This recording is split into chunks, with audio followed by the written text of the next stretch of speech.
What's going on, everybody? Welcome back to the Stranglers and Anglers MMA podcast. I'm JJ. I'm here with my man James. Just had a brief technical difficulty, but we're back. We're talking about UFC 304.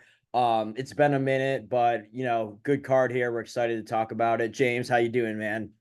Good, good. Ready to talk about the fights. Cool, man. Yeah, let's get right into it. We got a main event featuring Bilal Muhammad, the challenger, taking on the champion Leon Edwards for the 170-pound title. This is a rematch from their first fight. It ended in an unfortunate eye poke to Bilal as a no contest. So I like that they're running this back. It will give some clarity here. James, kick us off, man. How do you see this one going? Yeah, dude. So, like I was saying, we the my main concern here, like I said, I favor Leon Edwards. I think he's gonna win. But my big concern here for this fight is Bilal's physique and the amount that it's changed at the prime age of 37 years old and or 36 or whatever. And that's basically my main concern going in this fight for Leon Edwards, especially being that Edwards has already kind of felt him in the octagon and his perception of what Bilal might bring to the table and what Bilal's also gotten a lot better. Like his striking's been has gotten a lot better. So I think that if Bilal lands an early takedown or lands some big shots in the first round, it could kind of shock Edwards. Some clean shots in the first round, I should say. It could shock Edwards, and then we'll see how the fight plays out there.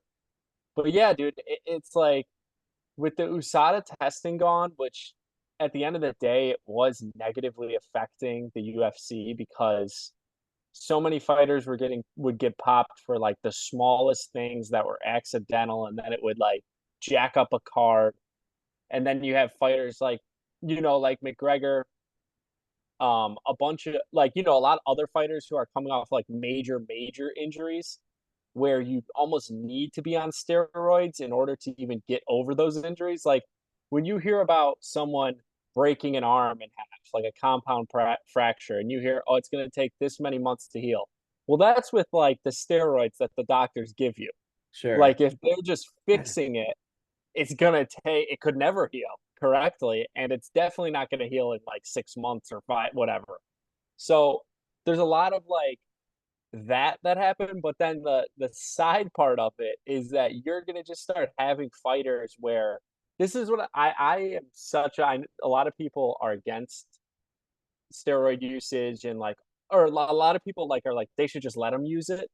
I'm so against it in all sports because the once you kind of understand the medicine aspect of it, it becomes less about who's the best fighter and more about whose body responds best or who has the best supplements in their system.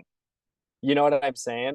Sure. And so that's like, and I guess nothing's proven with Bilal Muhammad, but I'm like, I've legitimately like, there's very few times where I can even point to a guy whose physique has changed so fast.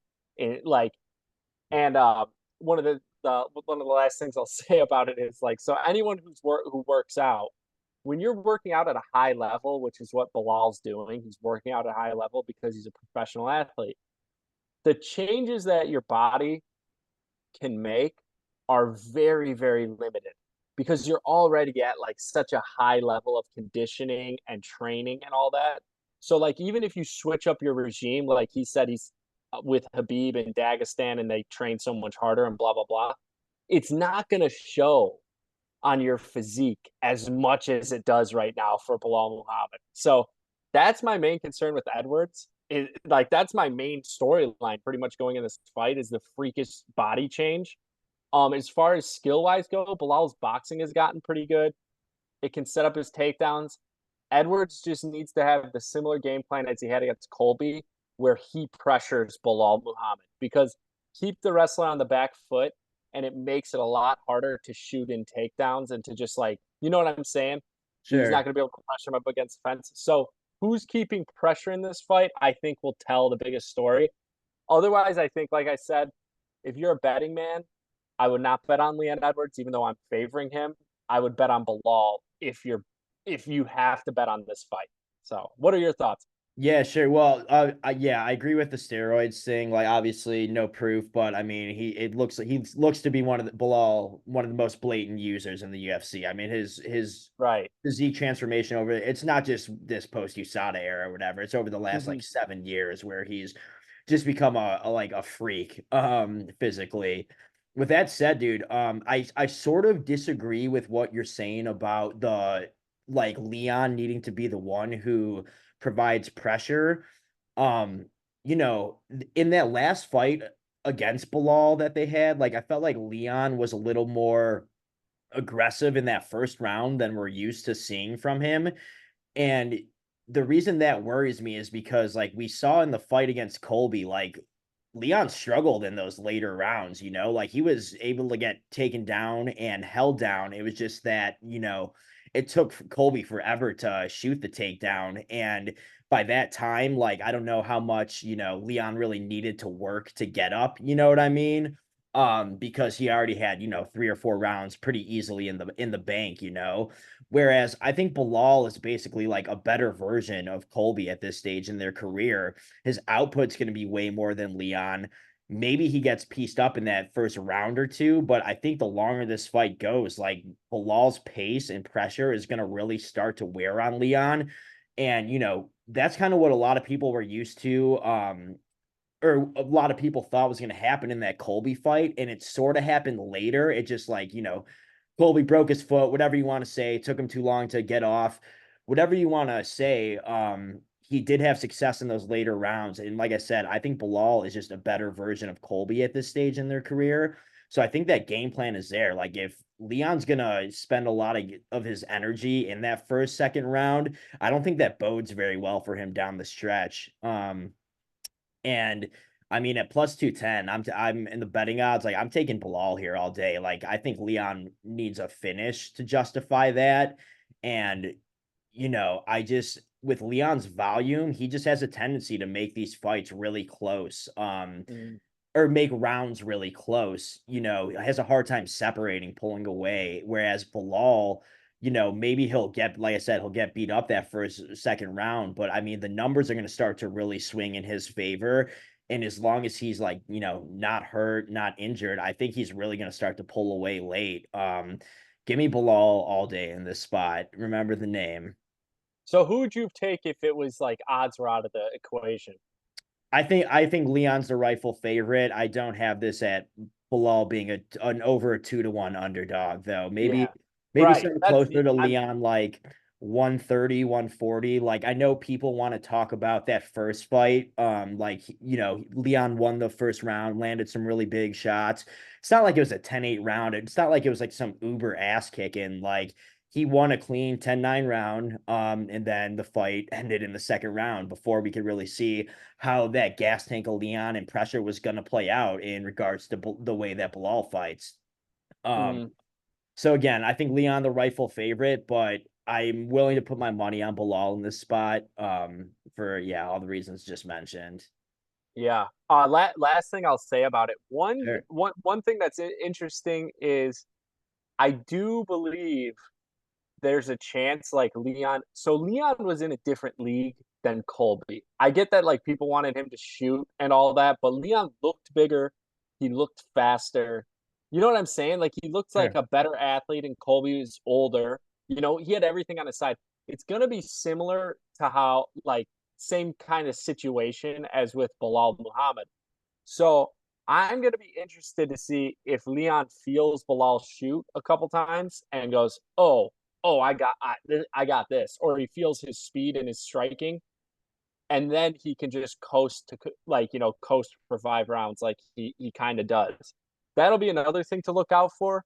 Um, yeah, yeah, I'm interested in I'm very interested in this because I've always considered like Leon Edwards and Bilal Muhammad different leagues of fighter, but this newly physique or this the Dagestan, I guess you could say, training Bilal. I want to see what happens, especially since he's been off for a decent amount of time. Yeah, and like Bilal's a guy who's like, say what you want about him. He always has a game plan. Like Colby Hmm. looked like he was in there without a game plan. You know what I mean? Bilal is a really high IQ fighter, is gonna have a good strategy coming into this. And, I think, it's like any champion. It's like, how complacent are they against this guy who it's going to be, his basically last chance at a title here. Like, I think that Bilal is going to be the hungrier guy in there as well. And I think it's just going to be closer than a, plus 210 underdog spot suggests here. Right. Cool, man. Moving along, co-main event. We've got another rematch, actually. We've got the UFC Interim Heavyweight Championship on the line. For the record, should be the undisputed championship, but that's a whole nother bag of worms. Can of worms. So Tom Aspinall taking on Curtis Blades in the heavyweight division. James, what do you think about this rematch, man? For those listening, the first one ended in kind of just a freak leg kick injury for Tom Aspinall. Just blew out his knee, I think, in the first like minute or two. Yeah, he took a leg kick and then he shifted all his weight on his back leg and just ripped his ACL. Yeah, Um, yeah, he's such an explosive guy. It kind of makes sense when you look at his speed and size. It's like, yeah, it's tough for tendons to stand up sure. to that. But yeah, as far as this fight goes, like barring any crazy injuries or anything like that, I really think Aspinall is like in a league of his own right now. And I Curtis Blades an amazing fighter, and but there's like, we've seen many times like Blades versus Pavlovich. Like Blades is a guy who like if he fought with a great game plan, like could pretty much implement every strategy in the book of MMA. Like he can clinch, he can he can grapple, he can strike decently well, but he can't ever seem to like put all those things together. And like that's what happens a lot of times with guys who are like well-rounded mixed martial artists. Sure. Sometimes they just can't put everything together at once. Um, so like, yeah, I think Aspinall is kind of in a league of his own right now. I expect him to win. Uh, Blades is tough. He's got decent speed. He's strong. He hits pretty hard. He's got good wrestling. Like he has everything. So for if this is a dogfight, not surprised. But as of right now, I'm thinking first or second round, Aspinall finishes him, whether it's via submission or TKO KO. Yeah, I'm kind of with you. I played the Blades line just a small bet like a couple weeks ago at like plus 340. I thought that was just kind of a crazy price Yeah, that's a good bet. for like heavyweight for Blades against anyone really, it's down to like plus 290. I still think betting standpoint like he's kind of the side here. Just again, we're talking about heavyweights. We saw the freak shit that happened in the first fight. Skill for skill, I mean, Tom Aspinall is maybe the best heavyweight we've ever seen, right? It's you can't really say that because he hasn't fought like that many people of super high caliber yet, but man, I think that Blades is a way tougher out for him than a guy like Pavlovich. And there's certain unknowns I still think about Tom Aspinall. Like we hear about how good he is in the training room, how fast he is, all this stuff. But like, if Blades gets him on his back, what does that look like? Like Hmm. Blades is good, has good top control. American wrestling going against a Brit is a classic, um, I guess matchmaking phenotype that, tends to favor the American for the most part. It's just like, is Blades gonna get caught coming shooting in on something, like he has a tendency to do. Yeah, I don't know. I think that like there really is control and topside, you know, top control upside for Blades. It's just I don't know if it's gonna last for this fight. The longer it goes, the longer I tend to lean into Aspinall. Because I don't know if Blades can sustain the kind of pace he's gonna need to over 5 rounds against a guy like Tom Aspinall. At the same time, we really don't know about Tom Aspinall over 5 rounds, right? And if Blades is smart, it feels like this is a fight where he could have some success standing up, kind of just working that jab, maybe throwing, work the leg kicks, stay to the outside for a bit. And then in those second and third rounds, we see a Blades come out with more aggressive grappling game plan. Um, I don't know. I kind of have a hard time envisioning how this fight ends up playing out, but I do think that Blades has tools to make this a lot closer than the 3-1 favorite. So again, kind of similar to like the last fight. I think the hometown guy, the Brit, I think they're the rightful favorite. I'm just not like super comfortable in playing like the money line at the price that it's at, you know? Right, right. Last thing I'll say, it's Sure.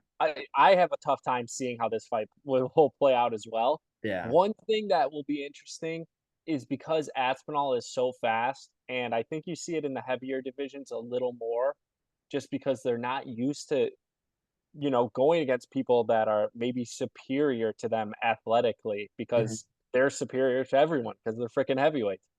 Um, I think with his speed, it will be interesting to see if Blade's kind of timid he becomes timid. Do you know what I mean? Because he's Sure. like he just doesn't know what to do or how to process how fast Aspinall is. So that's kind of the only thing that I could picture maybe happening, but I can't think of like other scenarios. That's like the only sort of thing I could think up is Blade's kind of feeling that speed and then kind of like circling and just being like, not being offensive. Yeah, sure. I could see that for sure. And to be fair, it's like, if Tom Aspinall is the grappler that everyone talks about him being, Right. he has a great jujitsu game, don't get me wrong. It's more like the wrestling, we don't know how that's going to work out against a really high level wrestler. I mean, Curtis Blades, I can't imagine he's great off his back, So I think Right. there's absolutely, it's not just a one-way street for the wrestling and grappling. Like I think Tom Aspinall could have some success. It just feels like whoever gets on top is going to be the guy, Mhm. like it's going to, have that real advantage in this fight. Cause I don't know about the ground game being playing off their back for either one of these guys. Right. Yeah, interesting fight though. Another one that I'm glad they're running it back. This one even feels like somewhat more necessary than the Bilal versus Leon rematch. Right. Yeah. Yeah.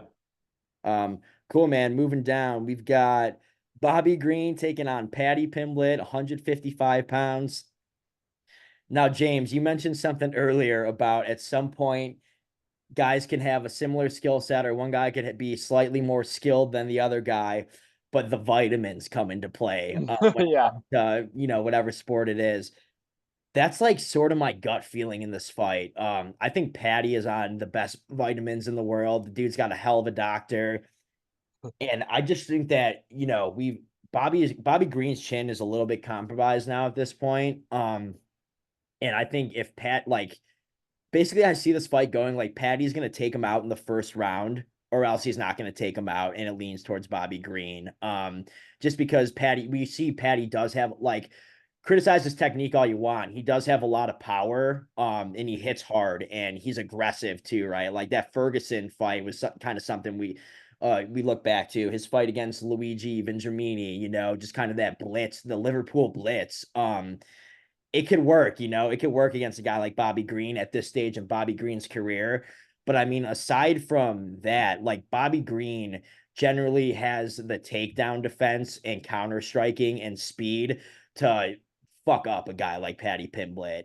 It's just that Patty Pimblett physically is in a different stage in his career than Bobby Green. Like if Right. if Jim Miller was like on the vitamins at the age of Patty Pimblett and that when he fought Bobby Green, like their last fight, like, I kind of feel like I favor Miller in that spot again too. Uh because same meaning I bet on Miller in that fight just because I was uncertain about Bobby Green's chin.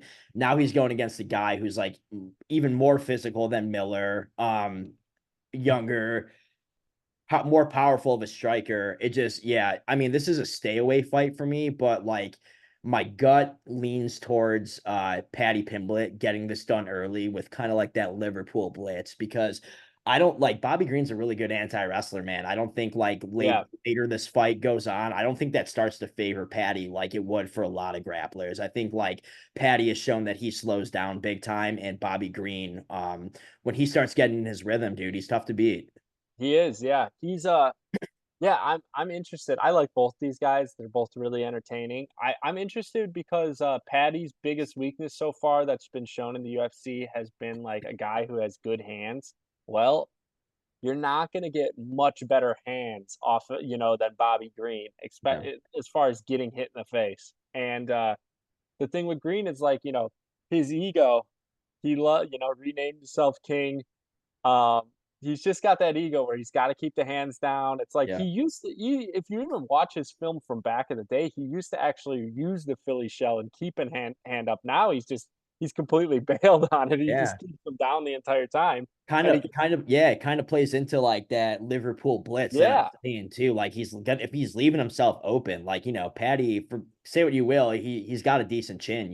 right, right. Well, and it's like, Bobby Green was able to go toe to toe with Fazeev in a striking match, but then he gets not absolutely blasted by Jalen Turner and Drew Dober because in that Fazeev fight, he was actually using Philly shell, like real Philly shell with the hand up and like rolling the shoulders. But in those other fights, he's just all the cockiness and the ego and all that, which is tough for me to watch because I really do think the guy is so highly skilled, but he just doesn't care that as much as the other person about winning.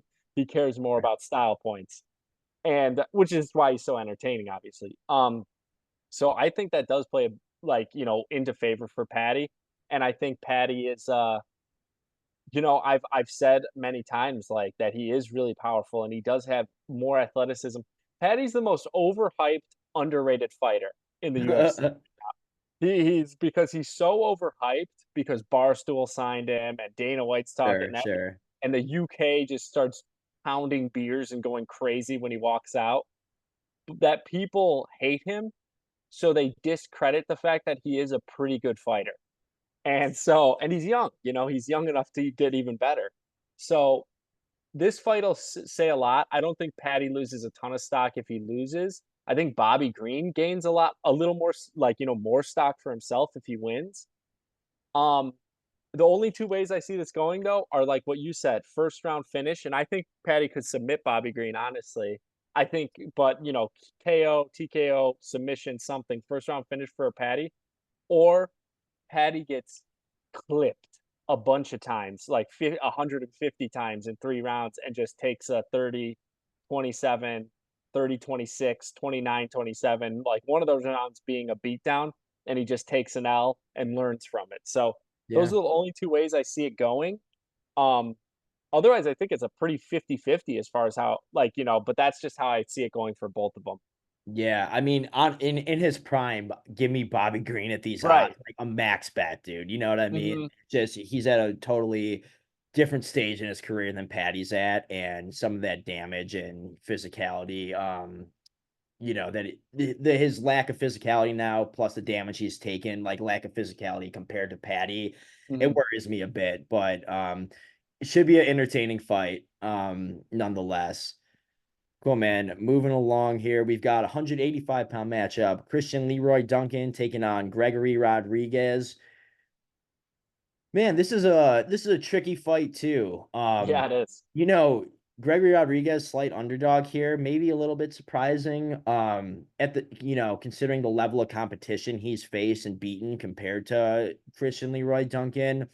At the same time, I think that like I don't know. I think RoboCop's chin is a little bit suspect, and Christian Leroy Duncan, again, we're talking about these guys that are sort of in just like a different stage in their career. Compared to some of these UFC veterans, it feels like he's going to have the tools to, as long as he doesn't eat anything big, I think he's got the tools to pick apart RoboCop standing up. And I think also that like he's got good enough defensive wrestling to where if RoboCop is going to try to get this fight to the ground, use that control time, use that jujitsu, it's not going to necessarily work out in RoboCop's favor. And if anything, it's just going to drain his gas tank a little bit more than usual. And again, I'm just not super sold on his gas tank or his chin. So my pick is Christian Leroy Duncan here. Not a super strong take by any means, though. How about you? Right. Yeah, I think Leroy Duncan has been impressive to me. His crazy striking that he has. Yeah. Um, can it work at the highest level in the UFC? I don't know. But RoboCop entertaining as hell as a fighter. Yeah. Not a bad striker. Super strong, decent grappler.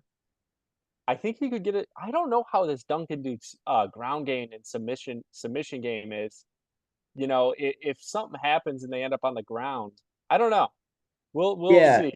I don't know about submit like not a great submission game, but I think that he has decent defensive grappling and it like decent ground and pound top game in his own right, but not Okay. necessarily not a great submission grappler. Right, and what will happen if he gets to the back? Maybe, you know, if RoboCop can get him down. It'll be interesting. Honestly, when it's standing though, I think this Duncan guy is gonna throw the kitchen sink at him. So it'll be about RoboCop being able to just keep the hands up and tough it out. And then hopefully with all the crazy kicks and stuff Leroy Duncan throws and like all, you know, whatever he throws, like he moves a lot as well. Maybe in that second round, RoboCop can start wearing on him and get like a late second round, you know, TKO, mounted TKO just from tiredness or what do you call or submission, you know, in the second or third round. Sure. So um yeah, as far as like who I would pick, I really don't know. That you know, those are just my kind of takes on Yeah. how I could see it Sure. playing out. Yeah, I'm with you. It's a hard one to call, I think, but really, really good matchmaking in that one, in my It opinion. is, yeah, definitely. Yeah. All right, James. Last fight on the main card: Arnold Allen taking on Giga Chikadze in a 145-pound matchup. Honestly, my favorite bet on the card. People have been kind of calling it crazy. Bet people that are backing Allen at minus 250, but I kind of think that line is correct. I Mhm. love Arnold Allen in this spot, and it's two main reasons, right? I think that if Allen wants to, he could offensively grapple Giga all day in this spot. Giga has just such a horrible takedown defense and ground game. Um, that I think Allen really could have his way there if he wants to. That aside, I think he could also win this fight standing up. I don't want to say easily, but I think that he could make it look easy. Giga just struggles against guys who apply the pressure, and Arnold Allen is a guy who's going to get in your face and get you backed up against the cage pretty quick. If you don't have the threat of grappling. Like we even saw it in the Holloway fight, right? Like he was backing up Holloway for a while until, Holloway started getting off. It's just a completely much better boxer though than Giga, and Giga's a decent boxer. Like, yeah, he's got that Giga kick, but facing against another southpaw here, where Giga like throws that kick out of the southpaw stance, it's not going to be open like it is against most orthodox fighters. And Allen just, younger dude, Giga coming off like, a not super impressive win against Alex Caceres, older in his career, has had some bad injuries lately. I think just like everything, hometown for Arnold Allen, like faced a higher level of competition. I love Allen in this spot. And if I'm wrong, I'm wrong, but I got a big one on Allen here. So Yeah, dude. yeah, I'd love to throw something on Allen for this fight. I also like Allen's double leg takedowns he's got really fast like entries into the takedown against a yeah. guy like Giga. Um So it, strong too. So that blast double against a guy like Giga, yeah, and Giga's kind of undersized in my opinion for the division. Like he's not a super built dude. Yeah. Sorry, continue. I just yeah, yeah. No, I think Allen, yeah, has him covered everywhere. He's kind of like if Giga struggled as much as he did against Calvin Cater, like I feel like Arnold Allen poses all those same threats as a younger person in his agreed. prime. Yeah, So and a little bit faster than Cater's ever been. So, you know, all those factors, then the southpaw factor, which I didn't even really think about until you said it, yeah, taking away the kick. You know, it's always worrisome with Giga because, dude, he kicks so hard and so fast. It's like the fight really, it's kind of like an Edson Barbosa type where it's like this fight could end at any second. But sure. yeah, yeah, that is one where I might throw like a hefty amount and try to get myself NCAA with a little bet. Yeah. So I I want that might throw PS5 money, dude. Yeah. yeah, it's straight up. Yeah. So I might throw something, maybe parlay him with like one other fighter Sure. and see what happens because I'm with you. I think this is like one of the biggest. It could look like the biggest mismatch on the at least on the main card.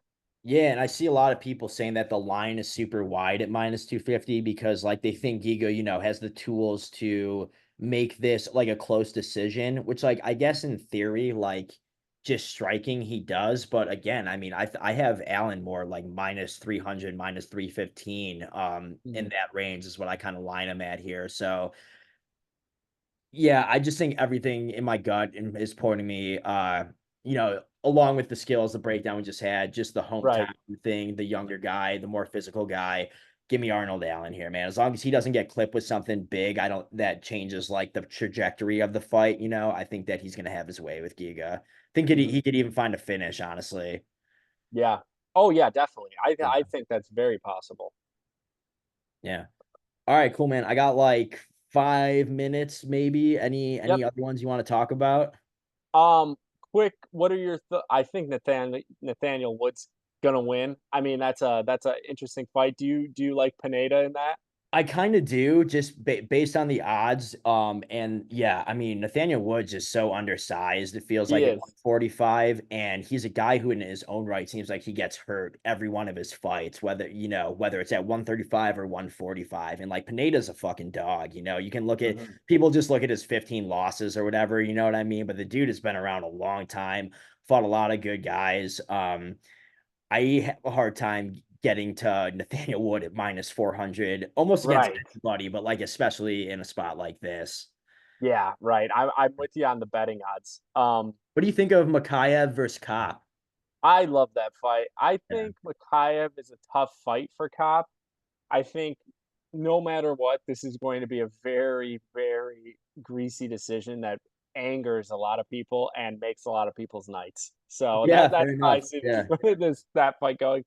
They're both guys who are just like Mikhaev likes to slow the fight down and really like does whatever it takes to win, really Yeah. slows the fight down. Top is really patient and lands big bombs. So with the slowness of Mikhaev, because I don't think Mikhaev is going to be able to just ragdoll Cop.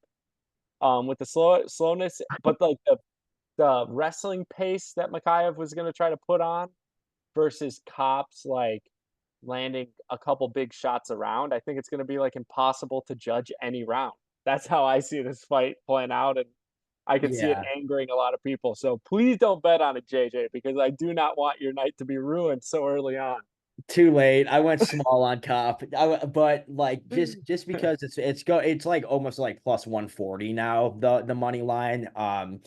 A lot of people I know have seen have been betting on Makayev here. And Mhm. my thoughts are just like that I just can't shake the Alex Perez fight against Makayev. Like that was against a Perez who was coming off a long ass layoff and stuff. And like, if they rerun that fight, like I think Perez wins that fight more often than Makayev does, honestly. Especially in a peak physical form.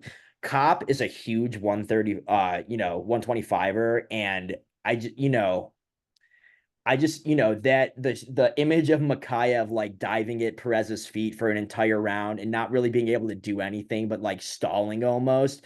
I don't think that bodes well against a guy like Cop in round three who's like explosive, physical, and has like power that holds up through all 3 rounds. Like, I don't know, man. I think, Makayev better get him out of there in that first round, or else I think Cop can start to have his way. And like Cop's sort of a guy that I feel like he's kind of an idiot, but he also like on his best night could probably win the title at 125, Oh yeah, for sure. So it's like I don't know.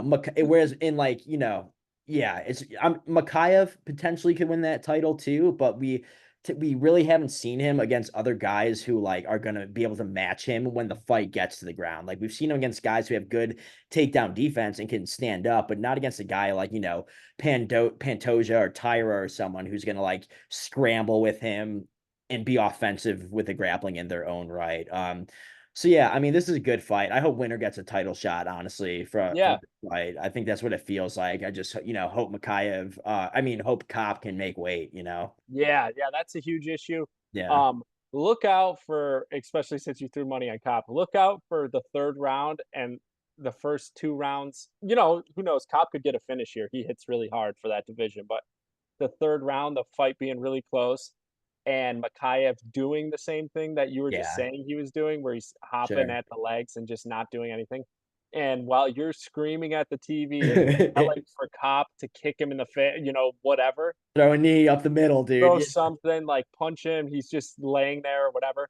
Well, I feel like Cop's gonna start clowning and not scoring and flicking Uh, him off and mocking him and blah blah blah, and it's gonna he's make an the round idiot, closer dude. than you Yeah, want it you're not wrong. You're so, to. oh And they're like, God. "That's the Yeah. type of shit he Oh does, dude." God. Yeah. But, like what you said, dude, I'm gonna compare Cop to this dude, like this guy on the White Sox, the worst team in the MLB, by the way, maybe in history. This guy, Luis Robert, Oh who's a yeah. their center fielder. Sure. This guy is the most talented guy, like one of, if not, the most. He's as talented as like a Mike Trout, literally. But he cares so much about looking cool and just he mopes back to the dugout. And then there's so many games where he doesn't try hard.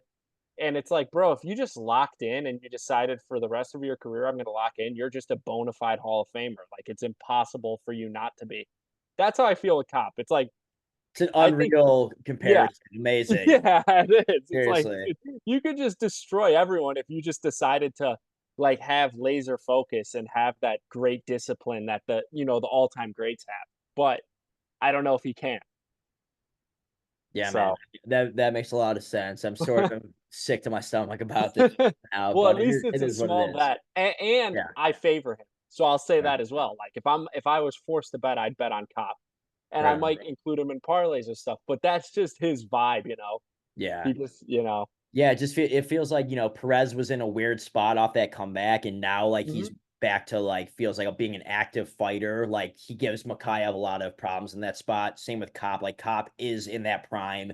It has been active, like, has, like, you know, been consistently training, getting better. So feels like a little bit tougher matchup for Mikhail. But if Mikhail just comes out, has his way with him, I'm not necessarily gonna be surprised. Right, right, yeah. Yeah. One last thing I'm gonna say here, James, and I gotta Okay. go. Yep. Shauna Bannon versus Elise Ardalian. One, it's one of the lowest level fights in UFC Mhm. history. Two, I don't know how anyone is getting to Shauna Bannon at -170 in this fight. I had to get in on Elise Ardalian, a small one.